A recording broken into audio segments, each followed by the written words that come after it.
தியானியுங்க. என்னென்னு சொன்னால் வசனங்கள் ஜீவன் உள்ளது.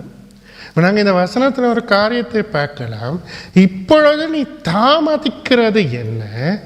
நீ எழுந்த கர்த்தருடைய நாமத்தை தொழுது கொண்டு, அவருடைய நாமத்தை முதலாவது தொழுது கொள்ள வேண்டும்.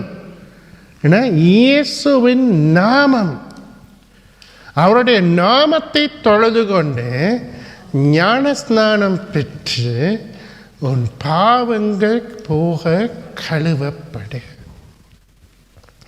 நாங்கள் இயேசுவின் நாமத்தை தொழுது கொண்டு ஞானஸ்நானம் பெறுவோமானால் எங்கள் பாவங்கள் கழுவப்படும். ஆமீன். ஞானஸ்நானம் பெற்றவர்களிடம் வேதத்தில் கேட்குற கேள்வி என்ன தெரியுமா? பரிசுத்த ஆவியை பெற்றுக்கொண்டீங்களான்னு.